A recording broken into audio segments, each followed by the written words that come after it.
Isang magandang umaga po ng Sabado sa ating lahat. So, good morning, Attorney Mark. Good morning, Miss Jackie. At kamusta kaya ang naging... Filipino kasi very romantic. Correct, oo. Kaya nga, goes to show na yung topic natin about adultery, concubinage, yes, daming about annulment. Kasi po, being very romantic tayo, minsan na-link tayo sa iba't ibang partners. Yes. Minsan, hindi na faithful. Yun ang, kumbaga, isang problema. Okay, so... Eto, attorney, bago tayo magsimula ay pampa-good vibes muna. Noong nakaraang linggo ay marami pong nag-text sa atin at nagbigay ng kanilang komento. So, ito, unahin natin. Sabi ni, naku, walang pangalan. Sa Imus Cavite ito, sabi niya, good morning, Attorney Mark and Jackie. Ito, meron pala.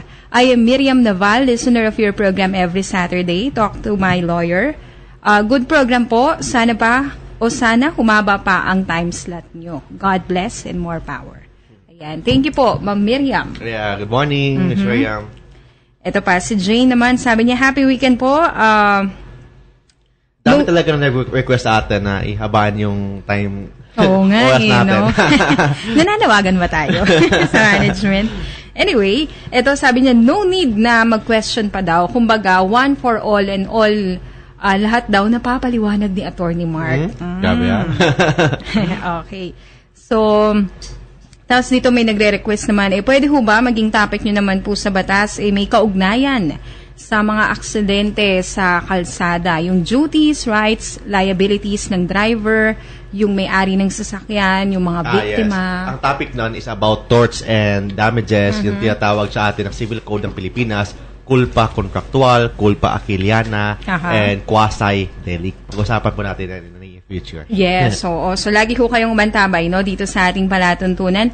At meron akong na-receive, partner, na email galing kay Mommy Martina B. Albesa. Oh, yes. So ang tanong niya, papaano ba daw makukontakt si Attorney Mark kasi may question? Yes, I have my website po. Just visit my website sa www.marktolentinolow.com or sa Facebook page po natin, facebook.com/marktolentinolow. Okay. So, mamaya, before we end the program, ay babanggitin ni Attorney Mark yung mga contact details na maaari nyo pong tawagan sa lahat yan ng ating mga tagapakinig. Okay. So, tulad ho, nung nakagawian natin ay tinatry ho nating masagot yung mga nakapending ho ninyong katanungan, lalong-lalo na kapag ito ho ay may kinalaman doon sa nakalipas natin na topic. Yes. So, noong nakaraang Sabado, pinag-usapan po natin about legitimate and illegitimate child. So, ito medyo marami-rami ito, Attorney. Simulan na natin.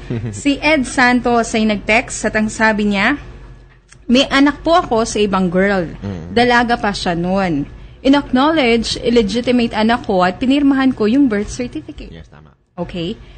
Hindi yung GF ko, nag-asawa na, yung illegitimate, inadapt ng husband niya ang anak ko. So, ang ground po ay inabandon at pinabayaan ko ang anak ko, illegitimate naman, totoo, sabi niya. So, pwede ho ba akong mag-claim ng visiting rights? 17 years old na po yung bata.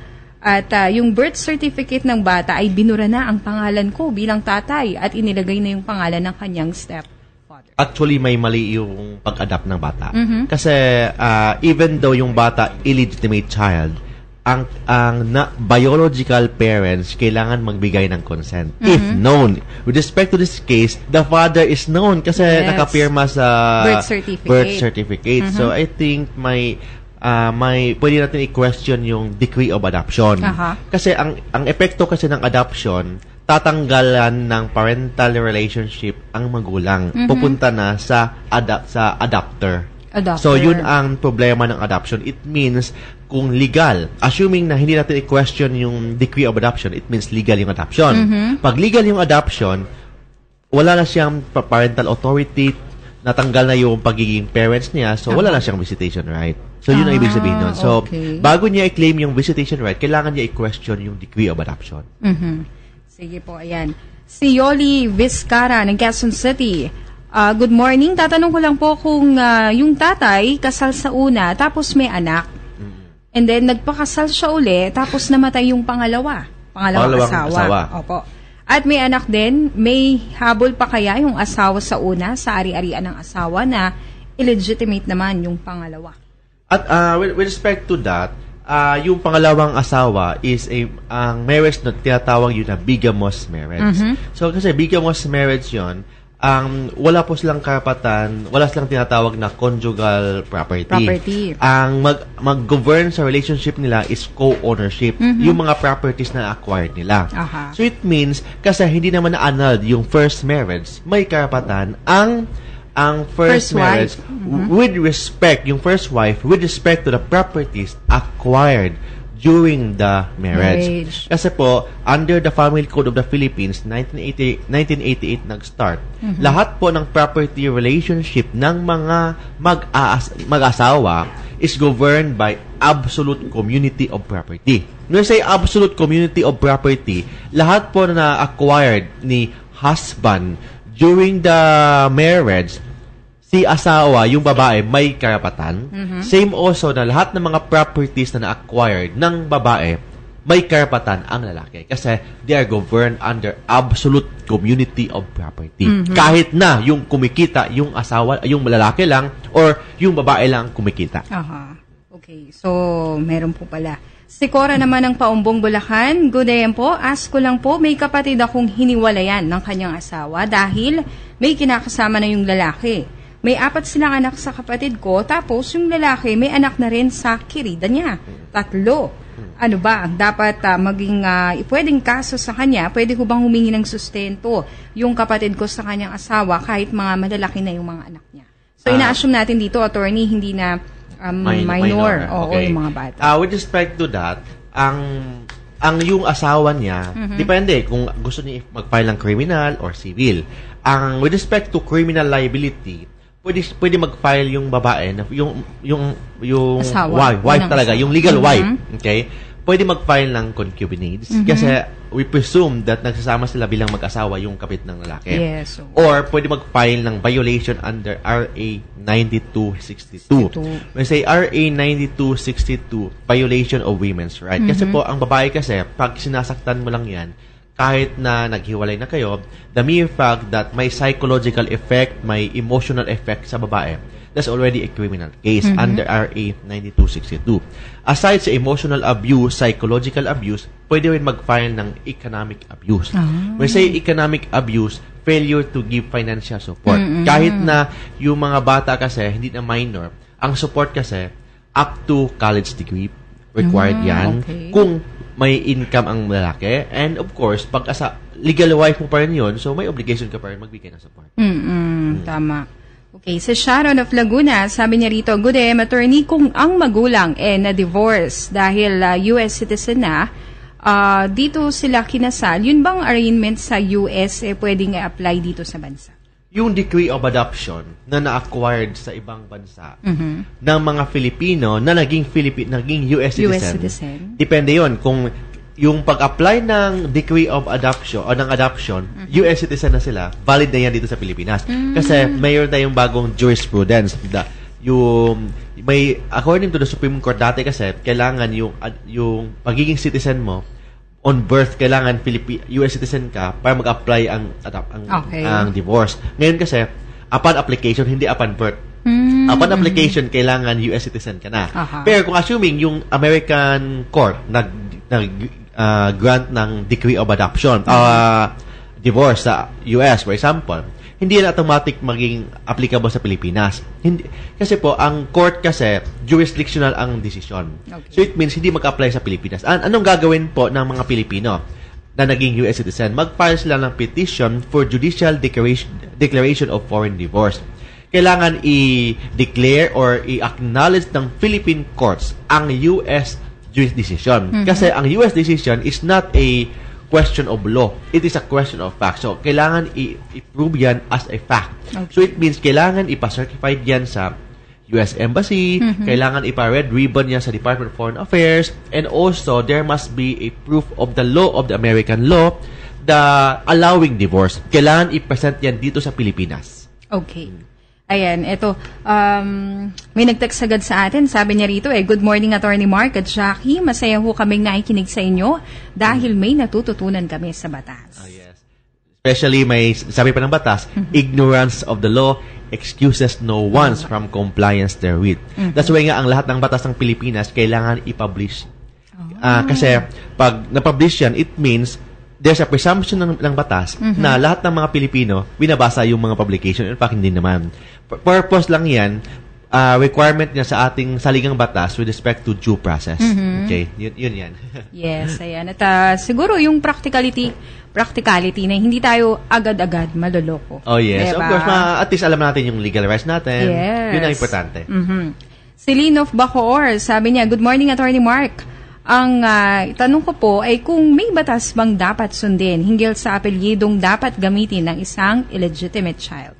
Ang illegitimate child kasi, as a rule, ang apelyido na gagamitin, yung kay nanay. Nanay, as a rule. Yes. Okay? Pag ang nanay ang gagamiting apelyido, walang middle initial. Blanco. Okay? Not applicable. Parang NA. So, yun ang general rule. Except, pag in-acknowledge ni tatay. Paano pag in-acknowledge, it means pinirmahan ang marriage, ang birth certificate, or may mga affidavit of acknowledgement of paternity. It means na parang in-acknowledge po ng tatay na siya yung tatay ng anak na yan, pwedeng gagamitin ang apelyido ni tatay. Pero, kailangan pumapayag si nanay. Kasi ang parental authority kay nanay. Sole, kumbaga, responsibility. Oh, yes, kasi illegitimate. Yun yan. Pero paano yun? Halimbawa naman, syempre mag-aaral, attorney, no? Yung bata, di ba, kapag meron kang fini-fill up na form, nakalagay doon, middle initial or middle name. Ay, blanco. So, blanco pa blanco, din. or pwede mong gamitin yung middle initial ng nanay mo. It's your choice. But normally, sabi po ng jurisprudence, hindi kailangan na walang middle initial talaga. Okay. So, sabihin nyo po na ganun talaga yung setup di ba? Ganun yan. Okay. Ito, sabi, good day po, taga Laguna po ako. Yun bang physical, economic, and psychological abuse ay kaparehong ground sa US? Kasi, US citizens sila para makuha daw yung custody ng mga anak niya. Iba kasi ang batas ng US. Okay? So, we do not know ano yung batas ng US. Kasi sa atin, ang batas po natin, ang batas natin, ang custody sa nanay talaga. Pag below 7. I don't know with the law sa US kasi iba-ibang jurisdiction, iba-iba ang batas. Yun yan. So, dapat, paano gagawin niya? Pupunta siya sa US Pupunta Embassy? siya sa US Embassy or then after US Embassy, kailangan mag-file yan ng petition for custody sa court. So, I presume na yung batas ng Amerika, same ng Pilipinas yan. Kasi, wala namang jurisdiction with respect to motherhood and fatherhood. Yung pagmamahal ng isang nanay o isang tatay sa anak, hindi naman dahil Pilipino tayo or dahil Amerikano tayo. So, it means it is almost the same. But, kailangan pa rin ng hindi natin pwedeng gagamitin ang batas ng Pilipinas, enforcing it to the US. Kailangan ang batas ng US ang gagamitin natin. Ang masusunod po.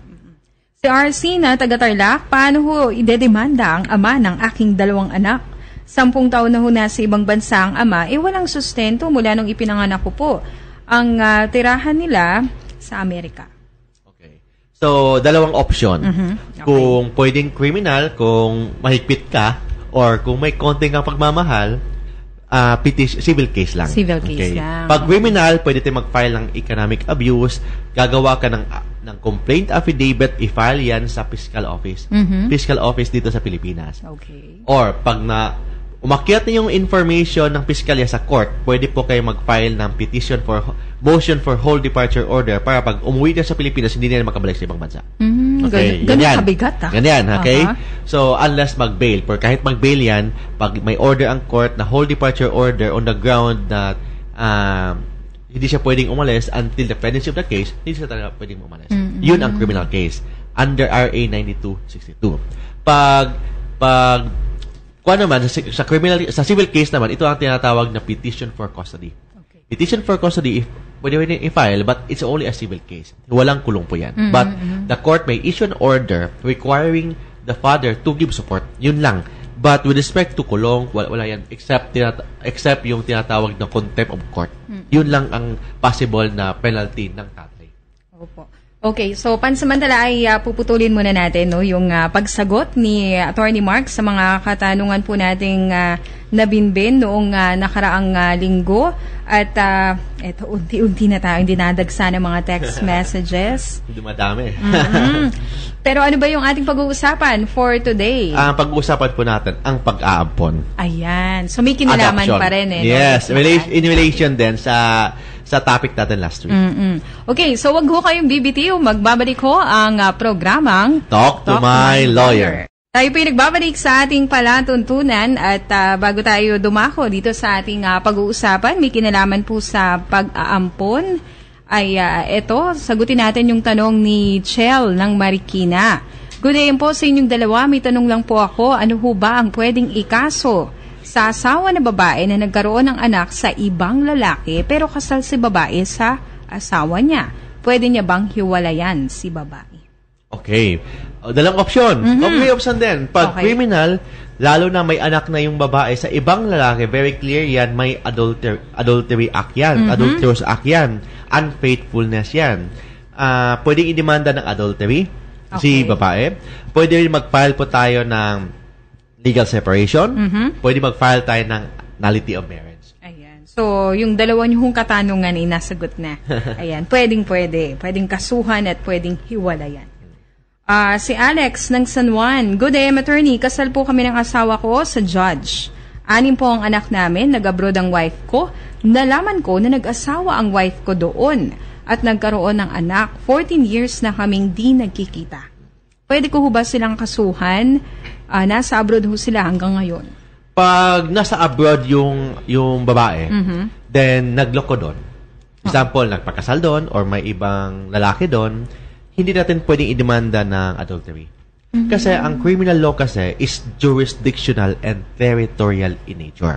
When we say jurisdictional and territorial in nature, kailangan ang criminal act itself, kailangan na kinumit niya dito sa Pilipinas. Kung nakumit yung isang act, bigamy man, adultery man, doon sa ibang bansa, ang Philippine courts or ang Philippine governments walang jurisdiction or walang authority. It means kung mag-file po tayo ng kaso, madidismiss lang yan. So, hindi pwede ma-demanda si babae ng civil case ng damages on the grounds na because of her action, may emotional abuse, may naepektuhan ang lalaki, psychological defect, or pwede rin mag-demanda si lalaki ng legal separation or nullity of marriage. But with respect to criminal case of adultery, hindi. Okay. Or bigamy, hindi pwede. Hindi pwede. So, dapat kung saan nangyari yung... yan. So, it means yung criminal act doon nangyari sa ibang bansa, hindi tayo pwede mag-file sa Pilipinas. Okay. So, sige, dahon na po tayo dito sa ating topic, adoption at o pag-aampon. So, ano po ba yung sinasabi ng batas kaugnay nito? Ang pag-aampon kasi, dami pong effect ng batas kasi ang pag-aampon is always for the benefit of the child. Huwag niyo pong kalimutan. Kasi dati po kasi ang pag-aampon, remedy po ito ng batas yung mga mag-asawa na walang anak. Yes. It means ang pag-aampon is for the benefit ng mga adopter or yung mag-asawa ng yung mag-adapt. Ngayon kasi may bagong batas na. Kasi yung pag-aampon ngayon is always nakalagay sa batas, it is always for the benefit ng mga bata. Yung i-adapt. Okay? Hindi sa nag-aampon kung hindi yung i-adapt. Okay, that's why sa bagong batas ngayon, kahit sarili mong anak, pwede mong i-adapt. Ang sarili mong anak, for example, may anak ka sa pagdalaga. Okay. So, ang bata, illegitimate child. Gusto mong maging legitimate. Paano yan? Kung ayaw talagang pakasalan ka ng boyfriend mo. Kasi kung pakasalan ka ng boyfriend mo, ang tawag sa anak mo, legitimated. Yung topic natin last week. Di ba? Yes. Assuming na hindi ka pakasalan ng boyfriend mo or yung boyfriend mo may asawa ng iba. So, hindi maging legitimated ang bata. So, ang gagawin natin, to elevate the status of the child from illegitimate to legitimate, i-adapt mo. Kasi ang adoption ngayon, ang epekto ng adoption, legitimation. Okay. So, paano yun? Applicable po ba yun? Halimbawa, yung boyfriend mo, ayaw ka naman ngang, kumbaga, yung babae lang yung mag-aampon? Yes, ang babae lang mag-aampon. That's a general rule kasi granting na yung babae is single pa. Kasi pag pag kasal na ang babae kasi, ang tawag sa adoption, kailangan always joint adoption. Of course, may mga exception sa batas kasi sabi ng batas, the husband and the wife shall jointly adopt. It means pag mag-asawa na kayo, may asawa ka na, hindi pwede si Mrs. lang mag-adopt. Kailangan both the husband and the wife should adopt. Kasi nga, ang adoption kasi, it's not for the benefit ng adopter.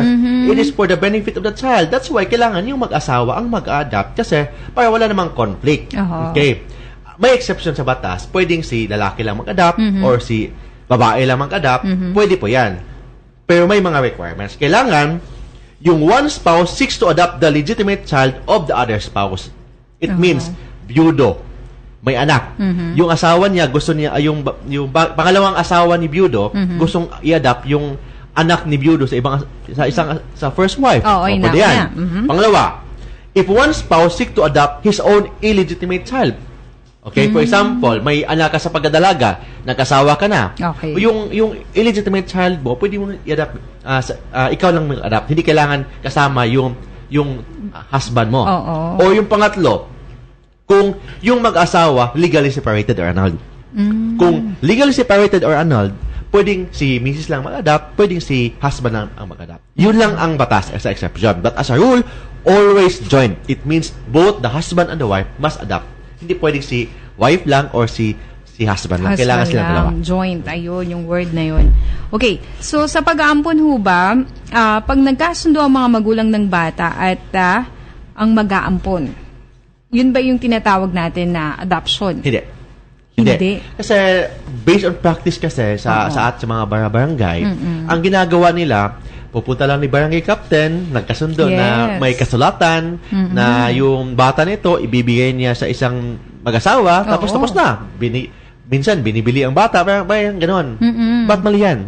Kasi ang adoption sa Pilipinas, especially yung bagong batas ngayon, is always judicial. Okay? Dadaan sa court. Kailangan dadaan sa court. So, yun ang tinatawag na adoption. So, mere agreement. Ang iba nga, ginagawa nila, yung birth certificate ng bata, hindi, ang pangalan ng nanay, hindi si totoong nanay. Yung mag-adopt, diretso na. Ang tawag doon, parang automatic adoption na. Parang, so, paano nga pala yun, attorney? Oo, kasi halimbawa, ako, tapos yung kumari ko, ako na nagka-anak ay, di ko naman kaya eh. Nagkasundo naman kami ni kumari na, sige, ikaw yung magiging nanay nitong batang iluluwal ko. Tapos pag ipa-registered ang bata sa NSO, sa local civil register, ang nanay na nakalagay, yung sa kumari ko na. Hindi na ikaw. Kasi para practical. Simulation of birth yan. Pag simulation of birth, may kulong yan, 6 years, 1 day to 12 years, plus may fine pa na 50,000 pesos. That's a criminal case. Okay, parang tinatawag yun na falsification of public documents. Parang niloko mo yung sarili mo, niloko mo yung government natin, parang tinanggalan mo ng identity ang bata. So, that's already a child abuse. Okay? Child abuse yan, falsification. Even if wala naman magreklamo, kasi kami naman dalawa nag-settle. Ang simulation of birth, falsification of public document is not a private crime. Okay? It's not a private crime, it's a public crime. When I say public crime, anybody can file a complaint. Even ng DSWD, pwede mag-file ng criminal complaint, or yung piskalya, or yung police, yung NBI, or anybody can file a complaint against you. Of course, kung wala magreklamo, walang problema. But there is a possibility na pwede kang idemanda ng simulation of birth. And that is a criminal case. Okay. So, ano ho ba ang epekto naman ng relasyon ng bata meron bang epekto, halimbawa, dun sa pag-aampon? Ang pag-aampon kasi, ang bata maging legitimate child ng nag-aampon. Number 1, effect yun. Ang pangalawang effect, yung biological parents niya cut off yung parental authority. Tanggal na. So that's why yung unang question mo, wala lang visitation right kung inadopt na yung anak niya sa ibang parents. Kasi ang epekto ng adoption, cutting off yung parental relationship. So wala nang parental relationship with the biological parents. Kasi ang parents niya automatic na yung nag-adopt.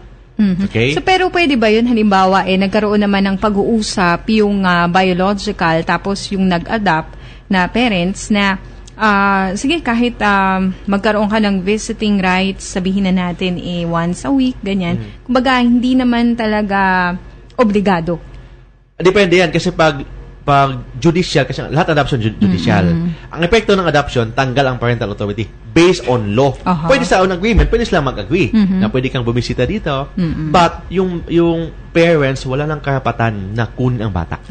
Okay, for example, nagbago ang isip ng parents, gusto nang kunin ang bata, hindi na po pwede yan. Kasi ang epekto ng decree of adoption, yung tatanggalin ng parental authority ang biological parents. Then with respect also to the birth certificate ng bata, kasi dalawang birth certificate ng adopted child. Yung una, yung nanay niya at saka tatay, yung biological parents. Okay? Yung pangalawa, ang nakalagay na nanay at tatay, yung adopted na. Okay? O yung nag-adopt na. So yung first birth certificate niya, ang nakalagay doon, canceled. I-cancel. May nakalagay canceled. Pero hindi yan canceled na, wala na. Nandun pa rin na sa NSO, pero nakalagay doon canceled. Yung second birth certificate niya, walang nakalagay doon, adopted siya. Parang bago yan na birth certificate, ang nanay niya, iba na, ang tatay niya, iba na, but walang nakalagay doon na adopted siya or in cancellation sa previous birth certificate niya. Kasi ang nature po kasi ng adoption proceeding is confidential. Kasi it's always for the benefit ng bata. Okay, so sabi nyo yung legal ties between dun sa biological parents at dun sa adoptee wala na. Tanggal na. Okay. So, eto na, yung mga pwedeng mag-ampon. Sino-sino ho ba yung maaaring mag-ampon ng bata? Okay. Number 1, kailangan Filipino citizen of legal age. So, at least 18 years old ka. Okay. Number 2, kailangan in possession of civil capacity and legal rights. Okay, for example, good moral character siya. So, he has not been convicted of any crime involving moral turpitude. Kailangan emotionally and psychologically capable of caring for the child. And at least 16 years older sa bata. So, dapat 16 na taon kang mas matanda dun sa ina-adapt mo. Yes. And you must be in the position to support and care the child. Of course, kailangan na may income ka, may trabaho ka. Yun ang requirement. Pero, pwedeng ma-waive yung 16-year-old na difference. Pwedeng ma-waive yan kung ang mag-adopt yung biological parent. For example, anak sa pagdadalaga, 14 years old, buntis na. Nabuntis na. Okay. So, it means ang gap nila is only 14 years. Pwedeng i-adapt niya. Pwedeng i-adapt niya. Hindi kailangan na 16 years ang tanda. So, it means yung illegitimate child, pwedeng maging legitimate na. Okay? Or yung asawa ng bata. O asawa ng parents ng bata. So, hindi na kailangan ang 16 years na requirement. Biological naman. Oo, biological naman. Yung alien, yung foreigner, pwede rin mag-adapt. Pwede. Okay, pwede mag-adapt ang foreigner. So, in addition ng sinasabi ko sa Pilipino na requirement, may mga additional requirement pag foreigner. Number 1, yung country niya, for example, America, Japan, or whatever, yung country niya, kailangan may diplomatic relationship with the Republic of the Philippines. Diplomatic relationship. So, merong ugnayan ng Pilipinas tsaka yung bansang pinagmulan. Yes, for example, yung isa, North Korea. I think wala naman yatang diplomatic relationship ang North Korea and Pilipinas. Ganti nga, hindi po pwede yan. Kailangan, say may diplomatic relationship with the Republic of the Philippines, I presume may embassy dito sa Pilipinas. Okay, for example, American Embassy, I think Russia yata may embassy meron dito. Din, so, Chinese Embassy. So, I think kailangan may embassy ang Pilipinas. Kasi diplomatic relationship with the Philippines. Paano halimbawa, attorney, kung yung foreigner, let's say, sabihin na natin, yung taga South Korea, matagal na siya dito sa Pilipinas? Basta walang diplomatic relationship ang bansa niya, hindi pa pwede yan. Okay? And pangalawa, kailangan he must be in the Philippines for 3 continuous years. 3 years na walang, hindi siya umalis 3 years na dito sa Pilipinas before the filing. And, kailangan yung diplomatic or consular office niya, yung embassy niya sa Pilipinas, mag-issue ng certification na may legal capacity to adopt yung tao na yan, and yung government nila allows the child to enter their country as the adopted child.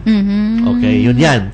So, it means pag walang embassy, walang certification, or kahit may certification from the embassy, pero walang certification na tatanggapin yung bata sa kanilang bansa bilang isang adopted child, ni, for example, Uncle Sam.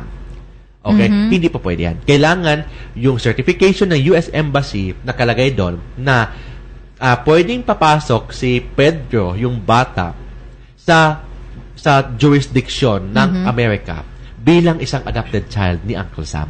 Kung walang ganon, hindi pa pwede. Okay, so? Pero may mga waiver. Okay? May mga, with respect to the residency requirement or yung certification of alien, may mga exception. Pwedeng wala na yun. Kung, number 1, former Filipino citizen. For example, naging American na. Pero dati Filipino siya. Pwedeng i-adapt niya. Pwedeng wala na yun yung mga dalawang requirement. Kung i-adapt niya, yung kanyang relative within 4th civil degree. Okay? Or, i-adapt niya yung sarili niyang legitimate child. Okay? Or, who is married to a Filipino citizen, yung mga foreigner, and seek to adopt with his Filipino spouse the relative of his Filipino spouse within 4th civil degree. It means, for example, Amerikano ka, may yung asawang Filipino. Gusto niyong i-adapt yung pinsan ng asawa mo. Hindi na kailangan yung dalawang requirement, yung residency na 3 years or yung certification ng coming from embassy. The embassy. Okay, so babalikan ho natin yung ilan pa doon sa ating mga itatanong kay Attorney Mark. Kaugnay ho nitong ating topic, may kinalaman sa pag-aampon. Makaraan po ang ilang paalaala at patuloy ho kaming nag-aanyayo sa inyo regarding pag-aampon. Welcome na welcome. Pwede ho kayo magpadala ng inyong mensahe via text 0947-660-8633. Magbabalik po ang palatuntunang Talk to my lawyer. Alright, so tayo ho'y nagbabalik sa ating palatuntunan. At ito, may nag-text sa atin, Attorney. Ito na, saan ba yun? Ito, good AM po. Ask ko lang po, may matatanggap po bang share ang ampon ng tita ko pero wala pong legal papers for adoption na pinirmahan ang tita ko. In-acknowledge po niya. Hindi ampon yan. Pag hindi ampon, paano magkakaroon ng share? Magkakaroon ng share, hindi naman siya ampon. Kasi hindi nga epekto ng adoption. For example, nakalagay sa birth certificate ng bata na ang nanay yung nag-adopt. Pero wala naman talagang adoption nangyari. So late registration lang, parang ganon. So yung registration ng bata, ang tawag doon simulation of birth. Yung simulation of birth, hindi siya equivalent to adoption. Kasi hindi siya equivalent ng adoption, walang mana, hindi siya matatawag na legitimate child. Kasi wala namang adoption. So it means walang matatanggap. Sa tinatawag na mana. Except pag may last will. Pag may last will, pwede. Ito nga pala, partner, sabi niya kasi dito, hindi ko alam kung parehas, no? Good day po, ask ko po kung may matatanggap na share yung ampon ng tita ko kasi may lote po yung lolo ko. Hindi po nakadivide sa mga anak niya. Patay na po ang lolo ko at yung binigay sa kanya, yung ampon niya. Tama ba? Pero sa birth certificate ng bata, in-acknowledge po ng tita ko na siya yung mother, late registration po. Yun yung binanggit ni attorney kanina. So kasi baby po ang ibinigay, kasi po baby pa nung ibinigay sa kanya. May matatanggap po bang share kahit patay na yung tita? Patay na rin pala yung nag-ampon. And yung share ng tita ko sa lupa, mapupunta ho ba automatically dun sa bata? Si Jen ng Lubao, Pampanga. Tita ko po ay patay na. Okay, ayan. Okay. So, ang lupa, hindi naman galing sa tita. Galing sa lolo. It means father ng tita. Yes. Ang adoption kasi is exclusive in nature. Kasi exclusive, ang adoption will establishes only relationship between the adopter and the adoptee. It means, assuming may adoption nangyari sa tita at saka sa bata, ang adoption is only with respect to tita and the bata. Hindi kasama ang epekto ng adoption sa tatay ng tita. Hindi kasama yun. So, kasi ang nature ng adoption, exclusive relationship. Hindi siya kagaya ng biological relationship na pag anak siya ng anak mo, apo mo siya. Hindi ganoon. Pag adopted siya, hindi siya matatawag na apo mo. Kasi ang relationship ng adoption, exclusive. Only with respect to the adopter and the adoptee. Okay, so that is with respect to legal. Iba naman kasi ang emotional. Okay? Pwede mo tatanggapin ang adopted ng anak mo na apo mo. Emotional relationship. Iba ang legal relationship. When I talk legal relationship, walang legal relationship kasi ang adoption is exclusive relationship. Yun yan. So, sa madaling salita, yung relasyon between doon sa inampon na bata at doon sa nag-ampon na parent. Yun lang ang relationship nila. Oo. But in this case, hindi naman matatawag na adoption yan. Kasi nga, late registration lang. Pag late registration, equivalent na yan ng falsification of public documents or simulation of birth. Hindi siya the same effect ng adoption. Kasi ang adoption, kailangan judicial. It means dadaan talaga sa court. Okay. So, paano yung ganung sitwasyon? Namatay na yung tita niya. So, it means walang matatanggap yan. Oh, ayan. Sad to say, no, Jen? Okay, so, good morning, Attorney Mark at Jackie. May kamag-anak po ako na nag-adopt ng 2 bata. Hindi po nila nasusubaybayan yung mga bata sa kanilang paglaki dahil busy sila sa work. Naging problema po dito sa amin ang mga bata lagi sa barangay. Si Tina Guevara ng Masinag. Okay. So, we assume na yung adoption dumaan sa court. Okay? Ang epekto ng adoption establishes relationship. Then, walang bawian. Kasi walang bawian, yung bata na in-adopt mo, hindi mo pwedeng isoli sa magulang. Walang rescission. Ang may karapatan to rescind is only refers only to the adoptee. It means kung nag-adopt ka ng bata, wala kang karapatan na i-cancel yung adoption. Pero ang bata may karapatan i-cancel ang adoption.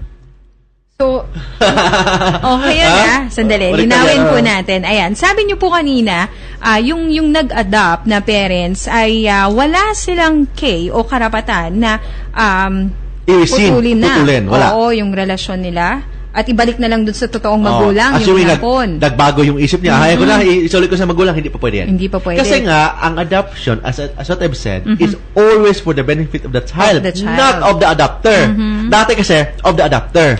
Yung mga magulang na walang anak, so pwede mag-adopt. For the benefit ng adopter. Ngayon, for the benefit of the child. Okay. So it means, pag yung mga bata, sakit ng ulo, sakit sa ulo ng mga magulang na nag-adopt, hindi na pwedeng isuli nila. Wala silang karapatan na isuli ang bata na nag-adopt na. That's why may tinatawag tayong home study report. Yung home study report, if you file an adoption, the court will require the social worker to investigate kung compatible ba yung mag-a-adopt, si adopter at saka si adoptee. Then, yung social worker mag-recommend sa court na compatible. Okay. Psychologically, emotionally, financially compatible ang bata at saka mag-a-adopt. Kasi, pag nag-issue na yung decree of adoption, wala nang bawian. Okay? But that's why, for example, ang court mag-decide, granted, adoption na, hindi siya matatawag na final. May tinatawag yan na trial custody period. 6 months. Bago ang adoption. Kasi, trial period pa lang yan. So, within 6-month period, yung court will give the adopter and adoptee time na magsasama kung compatible ba for 6 months bago maging final ang decree of adoption. Okay. So, ang haba ng proseso. Pwede ba yun, Attorney Mark, na halimbawa doon sa loob ng 6 months, mga 3 months pa lang, hindi talaga ma-reconcile yung differences eh. So, pwedeng isoli. So, yung period na yan. So, 6 months within na yan. 6 months. So, ito ang tinatawag na trial custody period. Trial custody period. So, 6 months yan bago ma-issue yung decree of adoption. Okay? That's why, after the decree of adoption is issued, wala nang karapatan yung mag-a-adopt na i-cancel ang adoption. Ang may karapatan na lang, ang bata. Ayun na, doon na tayo sa bata. Okay. Ang bata, may karapatan to rescind. Or kung bata pa ang bata, for example, minor pa, pwedeng represented by the DSWD, o pwedeng i-rescind ang adoption. Pero may mga grounds how to rescind the adoption. Number 1, physical and verbal maltreatment ng mga magulang. O, yung nag-adopt, pwede i-rescind. Or attempt to the life ng bata. Parang gustong patayin ng bata. Or pangatlo, sexual assault or violence. Abandonment. So, yun ang mga grounds na pwedeng i-cancel yung adoption. But, ang may karapatan to cancel the adoption is only ang may karapatan ng bata lang or represented by the DSWD. Pero ang mag-adopt, wala ng karapatan. Yung sa edad po ng bata na maaari na siyang mag-reside, 18 years ba? Over 18. Over 18. Pag okay. Below 18, pwede silang with assistance of the DSWD. Okay, so papaano ho ba, halimbawa naman, kung ang mag-aampon, mag-asawa, maaari bang mag-ampon ng mag-asawa kahit hindi sang-ayon yung isa sa kanila? Halimbawa, si babae, kasi gusto na niya talaga magkaanak, tapos si lalaki, ayaw. Hindi po pwede yan. Hindi pwede. Kasi nga, as what I've said, ang adoption is always for the benefit ng bata. Okay. It means, kung ang babae lang gusto mag-adopt, then yung lalaki ayaw, so mag-aaway lang sila, so maapektuhan ang bata. That's why, kailangan ang adoption, joint. Pag mag-asawa, joint talaga, it means, kailangan, kung mag-apply ng adoption, kailangan kasama si lalaki at saka si babae. Yun ang requirement. But may mga exception. Number 1, yung one spouse seek to adopt the legitimate child ng other spouse. So, kung gusto niya i-adopt yung anak ng asawa niya sa first husband niya o sa first wife niya, hindi na kailangan ng joint. Pangalawa, if a spouse seek to adopt his own illegitimate child, yung sarili mong anak, sariling anak ni Mrs. sa pagkadalaga niya, i-adopt niya, hindi niya kailangan ng adoption, ng consent na, joint adoption ng kanyang husband. But kailangan may consent. Consent ng husband is kailangan, but hindi kailangan ng joint adoption. And yung pangatlo, pag yung mag-asawa, hiwalay na, annulled na, legal separated na, so hindi na kailangan ng consent or hindi na kailangan ng joint adoption. Okay. Ayan. So, maninaw po yan. Ayan, magbe-break na naman ho tayo. Parang ang bilis ng oras talaga no? Tayo ho na muna ho ay magbibigay daan sa ilang paalaala at meron pa tayong mga text messages dito. Babalikan ho natin ang lahat ng yan. Dito lamang ho sa palatuntunang Talk to my lawyer. Yes, sir, back. At tayo po nag-uusap kami dito ni attorney sa iba't iba hong mga issue, kung ano ang kanyang standpoint. Pero eto na, nabitin natin kanina, sino po ba ang pwedeng ampunin? Yan. Kasi daming nagtatanong sa atin yan, kung pwede ba yung isang tao na 30 years old na, pwede ba bang ampunin? Or more than 18 years old. Sabi po ng batas, pwedeng ampunin ang isang tao na below 18. Number 1, pag below 18, pwede kang ampunin. So, kahit 16 ka lang, 17 ka lang, pwede kang ampunin. First requirement yan. Pangalawa, pwedeng i-adopt legitimate child of one spouse. For example, byuda, may anak. Ikaw, pinakasalan mo yung byuda, pwede mong i-adopt yung anak niya kahit na more than 18. Okay? Basta legitimate child of one spouse. Okay. By the other spouse. So, kahit more than 18, pwede mong i-adopt. Pangatlo, yung own illegitimate child mo, kahit more than 18 na, kahit 20 years old na, 30 years old na, para maging legitimate siya, and with respect to the mana issue, kasi ang mana issue, kasi ang illegitimate, maging legitimate na pag-adapt. So, pwedeng i-adapt mo ang sarili mong anak, kahit na more than 18 na, kahit 25 years old na. Pang-apat, a person of legal age, so kahit more than 18, if before the adoption, kasama siya palagi ni adopter. So, doon lumaki sa kanya. Siya nagpalaki. So, 5 years old, 7 hanggang naging 30 years old, kasama niya sa bahay. So, pwede niyang i-adopt. Kahit na more than 18 ang age niya. So yun ang mga possible na pwedeng i-adopt. Okay. So, medyo marami-rami pala yun no?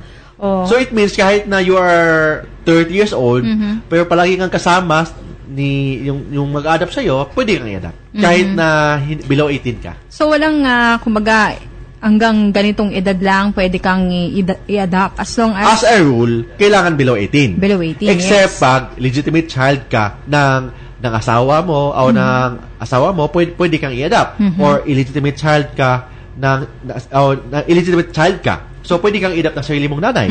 Okay? Or kasama ka sa bahay ng mag-anak sa'yo for 10 years, 20 years, pwede ganun. Pero yun ang mga exception. But as a rule, below 18 talaga. Okay. Yun ang requirement ng batas.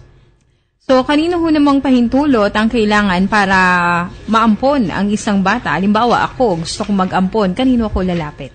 Okay, with respect to consent, of course, maraming consent ang kailangan. Okay? So, with respect to the adoption, number 1, ang kailangan ng consent, yung legitimate, yung mismo ang bata, yung i-adopt mo. Okay? Pag more than 10 years old, kailangan ng consent yun. Pangalawa, yung biological parents of the child if known. Okay? Ito ang sinasabi ko yung tanong mo. Tatay siya, illegitimate child. Then yung illegitimate child niya, pinaampon ng asawa niya sa pinaampon ng girlfriend niya sa asawa ng girlfriend. Okay? So, bawal yan. Kasi, nakalagay sa batas, ano yung mga consent na kinakailangan? Yung i-adapt mo. Kailangan magbigay ng consent na i-adapt siya. Kung more than 10 years, kung 10 years old or over. Above. Pag 7 years old, 6 years old, hindi kailangan. Kailangan pag more than 10, i-adapt mo, kailangan magbibigay siya ng consent. Pangalawa, yung parents ng bata, if known. Hindi lang kay nanay, both nanay at tatay. If known. It means, pag yung tatay hindi alam kung sino yung tatay, hindi na kailangan. Pero kung alam nila ng tatay, si Pedro, kailangan si Pedro magbigay ng consent. Okay? Pangatlo, yung mga legitimate child ng adopter and of the adoptee. It means yung mga anak yung gusto mag-adopt, kailangan magbigay ng consent. Kasi, ang mana nila maepektuhan. Assuming 3 lang sila. Apo. Yung parents nila mag-adopt ng isa, so 4 na. So, instead ng mataas yung share nila, 33%, maging 25% na lang. Kasi 4 ng anak eh. So, kailangan magbibigay ng consent if 10 years of age or over. Okay? Or yung mga illegitimate child na gusto mag-adopt. Kung kasama ng sa bahay. Okay? Balikan ko ha. Pag legitimate child ng gusto mag-adopt, pag more than 10, kailangan magbigay ng consent kasi may epektuhan ang mana nila. Pag illegitimate child, kailangan sila magbigay ng consent kung kasama sila sa bahay. Sa bahay, okay. So, yun. Oo. So, dito naman tayo sa mga K o karapatan ng isang batang ampon. Meron ba siyang mga rights na dapat ay sa alang-alang? Ang first karapatan ng isang ampon na bata, yung apelido. Gagamitin niya ang apelido ng nag-adapt. Nag-adapt na. Nag-adapt. Okay? Pangalawa, second right niya is with respect to legitimacy. Yung legitimacy ng bata, same with the legitimate child. It means, mayroon siyang tinatawag na legitim. So, kung ang properties ng magulang, kalahati nun, naka-reserve na sa lahat ng legitimate child. Bawal yan ipamigay kahit sino. Yung kalahati lang, yun ang pwedeng ipamigay through last will and testament. Okay? So, it means, adopted child siya, kasama siya sa legitim.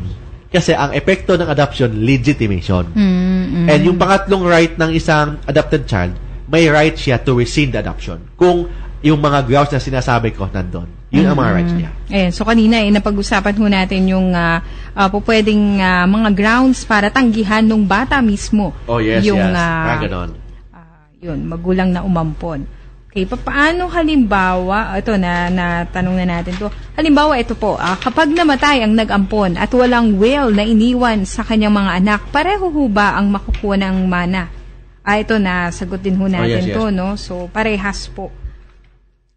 What if naman ang sitwasyon, attorney, di ba, dahil sa kahirapan, hindi ho kinaya halimbawa nung nanay na alagaan yung anak at kinakailangan iampon. Maaari niya bang bawiin ang anak niya sakaling tumama sa loto at yumaman? Wala na, hindi na pwedeng bawiin.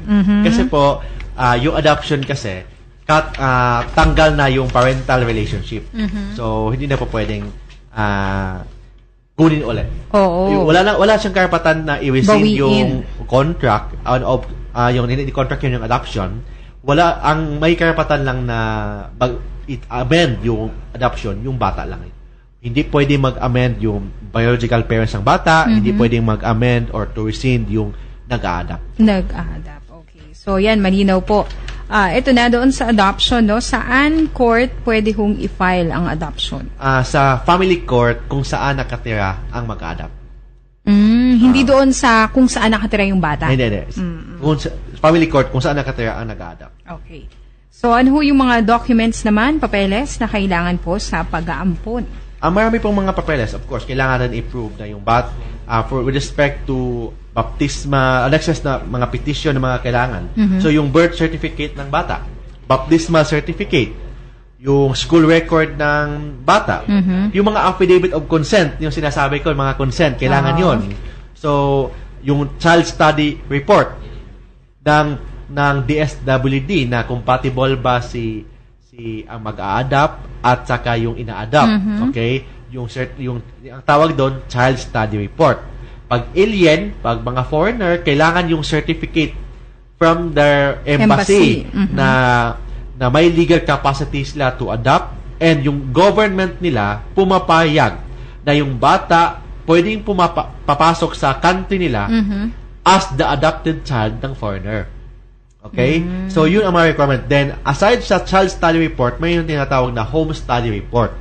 Ang child study report kasi, i-verify yung totoong identity ng bata. So, yun ang child study report. Yung home study report, ito ang recommendation ng social worker whether or not compatible. That's why compatible ang mag-adapt at yung ina-adapt. That's why pupunta yung social worker sa bahay, titingnan kung compatible ba, may konting interview, and para malaman kung compatible ba yung dalawa. And also, kung hiwalay na si tatay sa kanyang asawa, yung decree of anality of marriage isama sa documents. Ayan, malinaw po yun, no? Magkaiba yung child study report, kung saan ang objective noong child study report i-verify yung true identity ng bata. Yes. Whereas dun sa home study, recommendation ng social worker kung compatible. Kung compatible pa sila. Ayan. So, sana ho ay nalinawan ho kayo kaugnay nitong pinag-uusapan natin. Ito, attorney, meron tayong tinanggap na katanungan buhat sa ating texter na may last 4 digits na 2945. Ito, may kaibigan po ako, adopted po siya. Patay na po yung mga nag-adapt sa kanya. Marami pong naiwan na lupa sa kanya. May pinagawang last will and testament and general power of attorney. Ang tanong ay mapupunta ba sa kanya lahat ng mana? Buhay pa yung kapatid ng ama niya, yung tito. Yung properties kasi, may karapatan yung adopted sa properties ng ina-adopt. It means, kailangan yung property owned by the adopter. Hindi property owned by the parents of the adopter. Kasi nga, ang adoption is exclusive. Ang mana ni adopted is only with respect to the properties owned by the adopter. It means yung mga properties na from the magulang ng adopter, walang karapatan si adopted. Okay? Very clear na? I repeat. Yung mana na matatanggap ni adopted, yung mga properties lang na galing ni adopter. It means yung nag-a-adapt lang. Hindi yung mga properties ng magulang ni adopter, hindi yung mga properties ng kapatid ni adopter, kasi nga, yung relationship is only between the adopter and the adoptee. Except, pag yung mga properties ng magulang ni adopter, namatay na yung magulang, so of course, pupunta na yan ni adopter. Kung mamatay si adopter, pupunta naman yan ni adopted. So, yun lang. Pag namatay muna si adopter, yung nag-adopt, hindi pwede yung properties ng magulang ni adopter pupunta sa adopted. Hindi ganun. Pero ang concern niya dito, attorney, okay, may last will and testament, no, na general power of attorney daw doon sa inampon na bata. Kaso, ang concern niya, talaga bang sa kanya lahat mapupunta doon sa inampon, nandun pa yung kapatid nung namatay? Baka daw pag-interesan. So, granting na siya lang anak. So, kung may last will and testament, walang anak. Pwede mapunta sa kanya. Lahat yon. Lahat ng properties owned by the adopter. Pero yung properties na sa hindi, parents nung sa adopter, parents, hindi. Wala, So, ibig sabihin, hindi po pwedeng habulin nitong kapatid nung namatay yung mga properties or legitimate na makukuha nung ampon. Kasi po, ang kapatid, hindi siya matatawag na compulsory heir. Ang compulsory heir, yung asawa lang, mga anak. Yung mga kapatid, parang kung mayroon man, malayo na yan. Hindi yan siya matatawag na compulsory heir with respect to inheritance. Okay. Check ko lamang ho, no? Unahin natin kasi yung mga may kinalaman po sa pag-aampon. Ayan. So, balikan natin yung mga nakuha ho natin. Dito, nung nakaraan nga pala, attorney, meron din mga nagtanong na about adoption at concerns ninyo. Ito. Sabi ni Talus, sabi niya rito, 6 years old po, child.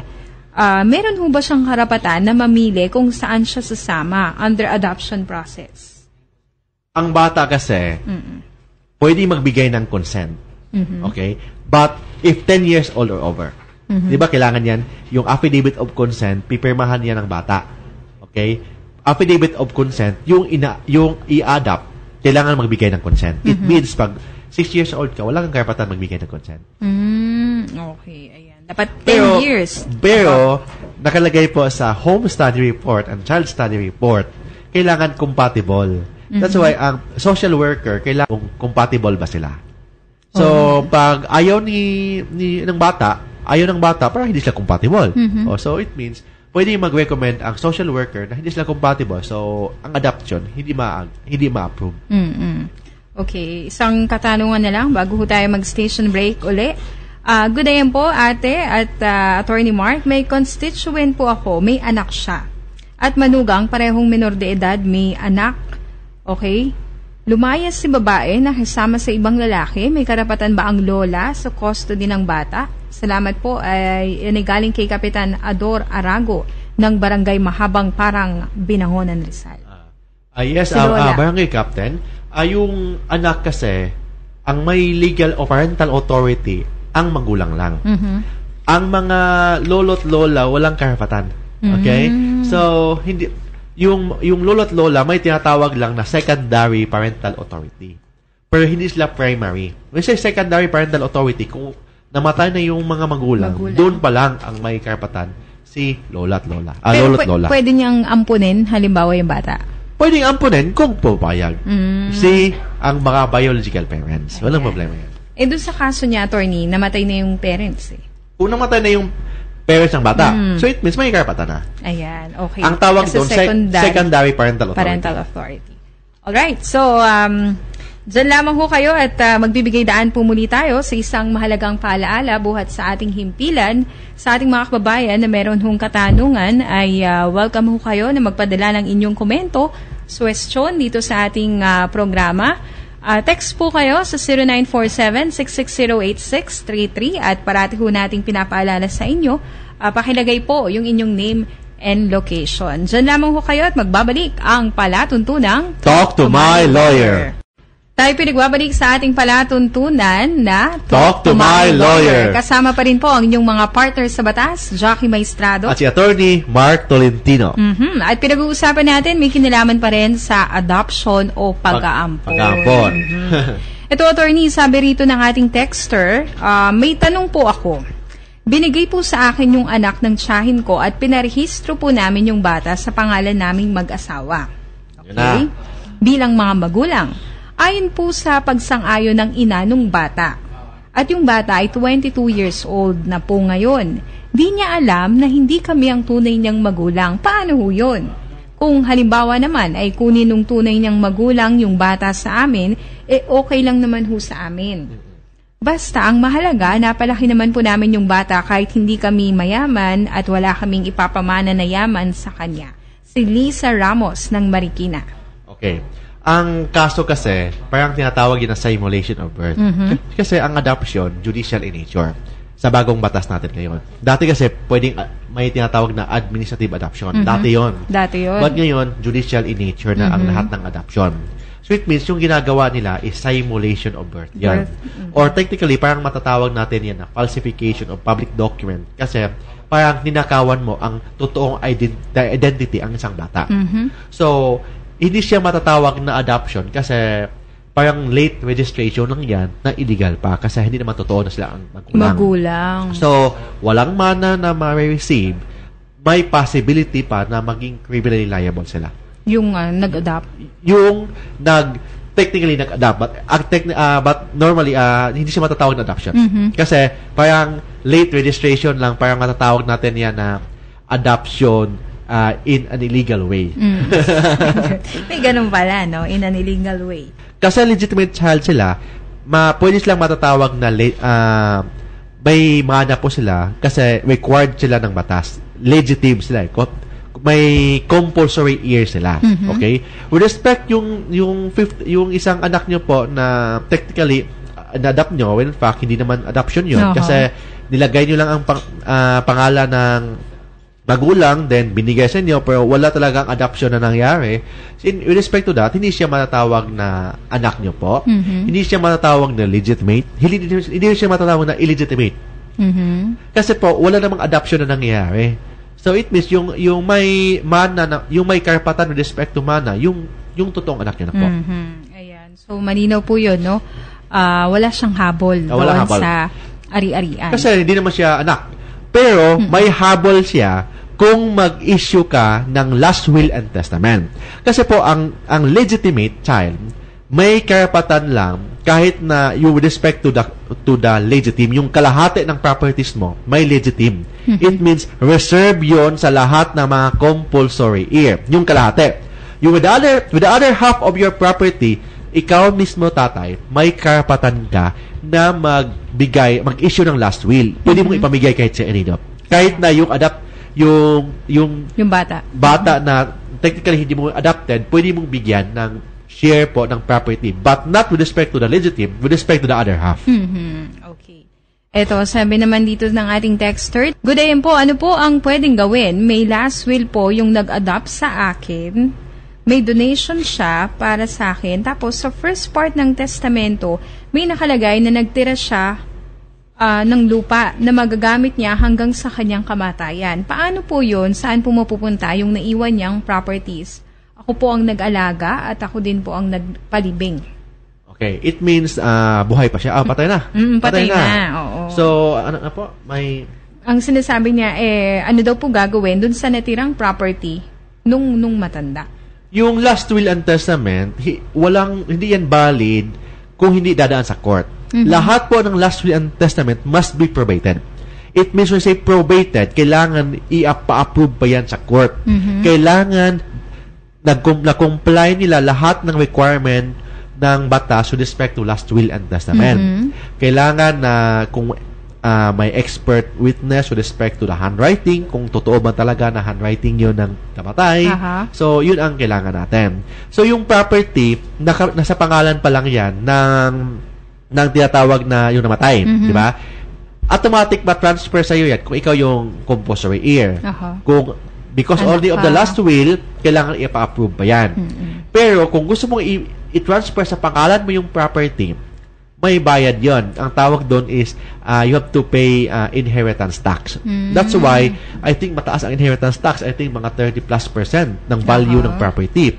That's why ang sinasuggest ko sa mga kaibigan natin or mga kliyente natin, kung if you think na malapit ka nang mamatay, mas maganda, ibenta nyo na lang yung properties nyo sa sarili nyong anak at a lower price. Kasi ang bayad nyo, with respect to taxes, 6% lang. 6% capital gain tax ng value ng property. Depende sa value na binenta mo ng property or yung zonal value ng property, whichever is higher. 6% lang. Whereas if kung namatay ka na, kung ipa-transfer yung property sa mga anak nyo, may bayad na inheritance tax. And mas mahal ang inheritance tax. Baka mas mahal pa dun sa property, no? Imagine mo 30+%, so that's more than 1/3. 1/3 of the value. Whereas kung buhay ka pa, ibenta mo yung property mo, 6% lang. Sobrang malaki. Okay, thank you. Eto, may katanungan pa tayo dito, attorney, pero pakisagot matapos nating mag-station break. Eto, sasabihin ko muna, no? Si Josie ng Bulacan ay nagtatanong sa atin, ang sabi niya, yung pamangkin ko nagkaanak sa nobya niya. So, yung pamangkin niya ay lalaki. Gusto niya, ayaw naman pakasalan sa maraming kadahilanan. Okay? Ang apelyido ng ama ng babae, ang inilagay na nasa abroad naman, ayaw ng magulang ng babae na hiramin ng pamangkin ko ang bata. Di pinakasalan yung anak na ayaw naman ng pamangkin ko. So, ano ho ang dapat gawin? Okay. Ang sagot ni Attorney Mark ay sa inyo ho, makaraan ho ang ilang paalaala. Meron pa tayong ilang minuto para ho ipagpatuloy yung pagsagot sa ilan pang mga katanungan ninyo. Okay. Magbabalik ko kami, makaraan ang ilang paalala. Okay, so tayo yung nagbabalik sa ating palatuntunan. Himayin nga natin itong tanong ni Mami Josie ng Bulacan para mas malinaw. Okay, pamangkin niya ay lalaki, nagkaanak, nakabuntis ng nobya. Itong si lalaki, ayaw pakasalan si nobya. Okay. Ang ginawa ng nobya, ipinangalan yung apelyido doon sa tatay niya. Tatay nung babae. So, it means, apelido ng babae. Correct, oo. Diba? Yes. So, pero ano daw ang pwedeng gawin? Okay. With respect to that, karapatan yan ni babae. Yung nanay, karapatan niya with respect sa apelido. Okay? But please don't forget, yung paggamit ng apelido, hindi siya equivalent ng legitimacy. Kasi kahit illegitimate child ka, pwede mong gamitin ang apelido ng tatay mo. Okay? Importante lang, in-acknowledge ka. So, with respect to this, yung lalaki na kabuntis ng nobya, ginamit ng apelido yung sa nobya, gusto hiramin ng lalaki ang anak niya. Yes. Ang gagawin nyo, mag-file kayo ng petition sa court. Mag-file kayo ng petition for exercising your visitation right.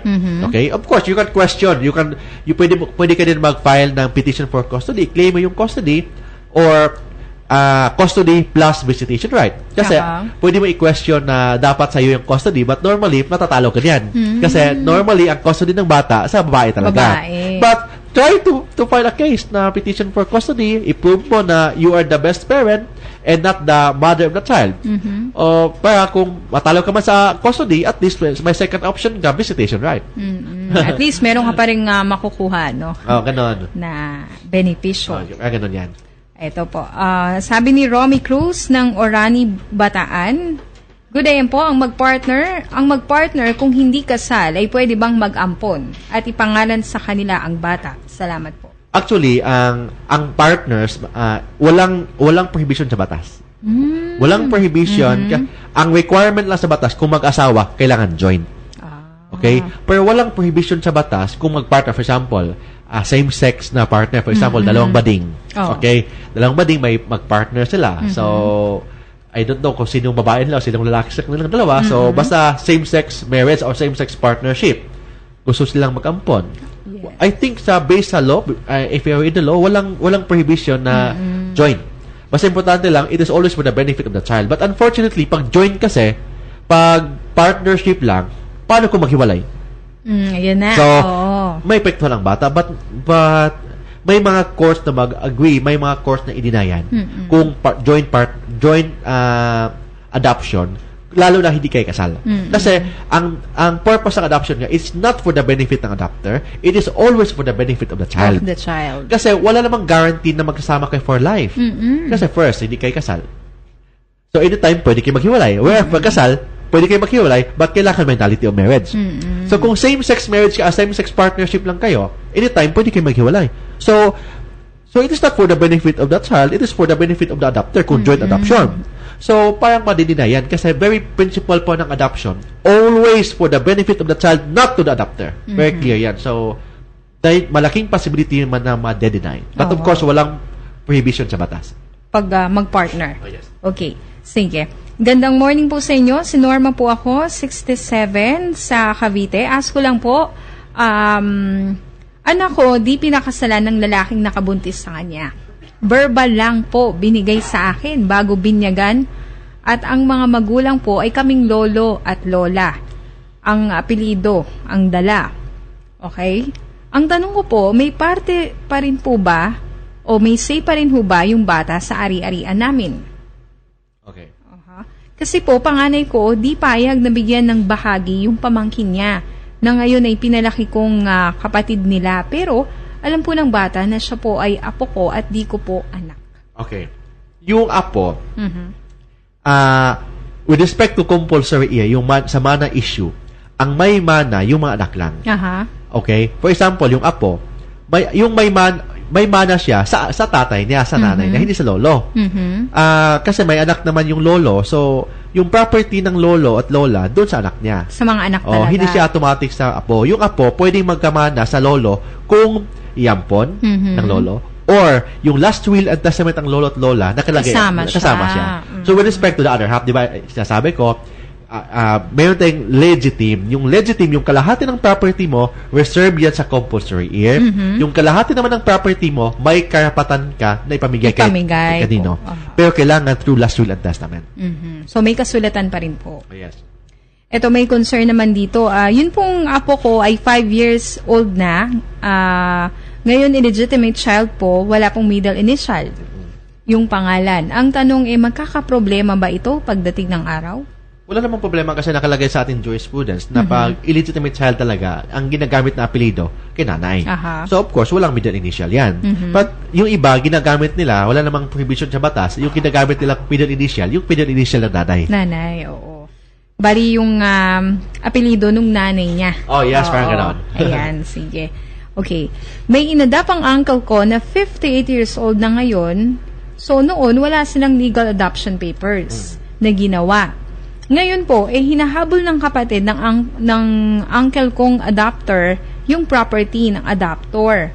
May karapatan ba yung kapatid niya sa property ni uncle? Wala namang adoption eh. So, walang karapatan. Very clear. Di ba? Wala namang adoption nangyari. Parang pinalaki lang na anak. Hindi naman dumaan sa adoption. Pero ang term niya is inadopt. Inadopt nga, but based on the sentence, walang nangyaring adoption. Legal, oo. Ayan. So, it means, parang adoption in fact, hindi in law. Aha. Okay. Sige po, thank you. Kumari ko po, ampon, pero dala niya apelido ng ama at ina. At may tunay na anak ang nagampon, patay na po lahat. Bago po namatay, kapatid, nagpagawa po ng power of attorney. May karapatan ba sa mana yung adopted, humahabol po mga kamag-anak ng magulang niya? Ang mga adopted, may karapatan sa properties ng adopter. Provided that nag-comply sila sa adoption requirement. So, yun lang ang kailangan. Kasi ang adopted, ang effect po kasi ng adoption, legitimacy. So, yun ang epekto ng adoption. Okay. Tsaka yung sinasabi ho natin kanina, Attorney Mark, no, na napaka-personal nung relationship, nung nag-ampon. Personal and exclusive. Ayan. Personal na exclusive pa. Diba? So, okay. Ito, si Norma may follow-up. Sabi niya rito, Attorney Mark, kung the last will and testament, mahal ho ba ang bayad? Ang last will and testament, of course, pwede kang gumawa na sa'yo lang. In fact, pwede mong handwriting lang yan. Kahit Tagalog, walang problema. Basta kung in handwriting, kailangan na may date, may perma mo, then handwriting mo. Yun lang. Then mas maganda nga na ipa-approve mo yan sa court bago ka mamatay. Para walang gulo. Okay. Para walang gulo. Kailangan ipa-approve mo sa court. Kasi yung adoption, yung last will and testament, kung hindi yan ipa-approve sa court, walang visa yan. What about yung safekeeping nung papel? Yung safekeeping na papel, mas maganda nga na ipa-approve mo yan. Bago ka mamatay. At least para may kopya. Lalo na yung mga senior citizens natin, of course. Mas maganda, is my personal suggestion, kung mayroon kayong last will and testament, ipa-approve nyo na ngayon sa court. Kasi yung adoption nyo, yung last will and testament nyo, kung walang approval sa court yan, walang visa yan. Then, kung mamatay na po kayo, yung adoption, yung will nyo, mag-aaway pa yung mga anak nyo kasi pwede i-question yung perma nyo. Diba? So, mas maganda, bago kayo mamatay, for example, because darating tayo lahat doon, kailangan natin ipa-approve. Mas maganda ipa-approve sa court muna. Ang tawag doon, probation of the last will and testament. Good day po. Ang anak ko po ay inadapt ng stepfather ko na Amerikano, legally. Kaya lang po, namatay na po yung stepfather ko. 30 years old na po ang anak ko, binata pa. Gusto po sana niyang pumunta sa Amerika. Pwede po kaya yun?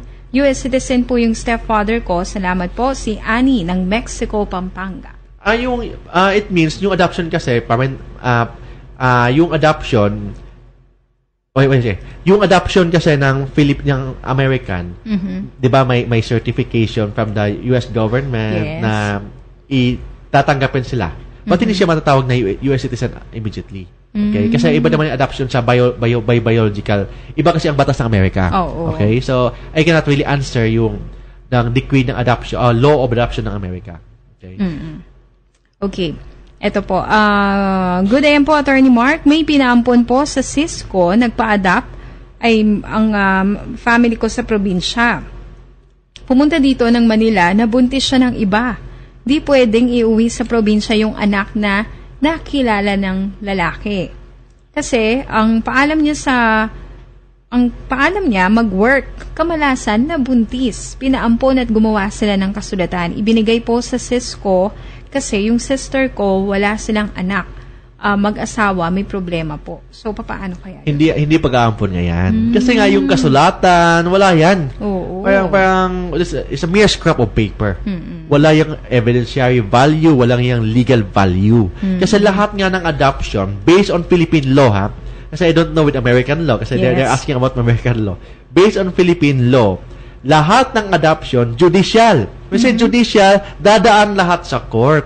Dadaan sa court, mag-file ng petition, yung mga annexes, kailangan i-submit, yung home study report, child study report, dami pong mga requirements. Like annulment of marriage din yan, yung adoption.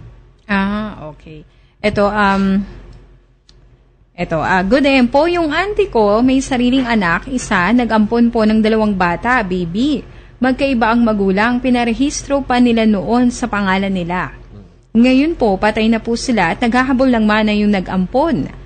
May karapatan po ba sila sa mana? Kasi may tunay na anak po, isa. Yung ampon, not legally adopted. May karapatan po ba sila na kumuha ng mana? Ang age 36 at 38. Walang adoption, di ba? Kasi pinarehistro lang. So, parang pabalik-balik na yung tanong. Oo nga. Okay. So, good day, Attorney Mark. Isa na lang ito. May anak po ako na may 2 anak sa pagkadalaga. Pwede bang i-adopt niya ang kanyang sariling anak para mapalitan ng apelido na ang ginagamit ay apelido noong tatay? Pwede. Si Ben ang Makati. Pwede. Yes. Para to elevate the status of the child from illegitimate status to legitimate status. Yan. Okay. So on that note ay nagpapasalamat tayo doon sa ating mga texter, doon sa ating mga caller po. Yes po, may magpapabati po sa akin si Mr. Jerry Obispo po ng Laguna, na nag-work po sa City Hall ng Pasay City, yung si Judge Squerdo po, si Judge Giling po ng Pasay City. Ayan, happy listening po sa inyo. Mga judge na, mga listener na natin. Oo, mga judge sila. Judges. Okay. So, last final message. By the way po, sa lahat po ng mga listeners po natin, pwede po kayong i-visit niyo po ako sa website po natin sa www.marktolentinolow.com. I repeat po, www.marktolentinolow.com. O pwede niyo po i-like yung page ko sa www.facebook.com/marktolentinolow, facebook.com/marktolentinolow. Pwede yun po akong tawagan po during office hours po sa landline po natin sa 209-6203. I repeat po, 209-6203. Or sa cellphone po natin sa 0917-329-5353. I repeat po, sa 0917-329-5353 for free legal advice, especially for respect to family law, like nullity of marriage, yung mga adoption, yung sawi sa pag-ibig. Ayan, pwede po kayong magtanong. Libre. No? For free legal advice po. For yung tawag nyo po, I will not give legal advice naman sa phone po. Kasi sa daming tumatawag, I will give my schedule and my address, then free legal advice po sa law office po natin. Ayan. So, maganda po yan, no? At pwede rin ho kayong magpadala ng inyong komento, mga question, no, sa ating text hotline dito sa Himpilan, 0947-608-633. At pangako ho, pag araw ng Sabado ay ibibigay ho natin kay Attorney Mark Tolentino. Yes, thank you po. Next week po, ang topic po natin, illegal marriages. Meron din pala ganun. Illegal marriages. Ayan, for sure ay maganda yan. Oo, at pwede nang magpadala ng katanungan, no, yung ating mga kababayan. Maganda po yan, illegal marriages. On that note, ay thank you po sa lahat ng mga sumubaybay, nakinig sa ating palatuntunan, at magbabalik ko kami sa susunod na Sabado para sa isa na namang edisyon ng programang Talk to My Lawyer. Kami po ang inyong nakasama, Jackie Maestrado, si Attorney Mark Tolentino, ang inyo pong mga partners sa batas, abogado at maestrado, dito po sa DWWW 774.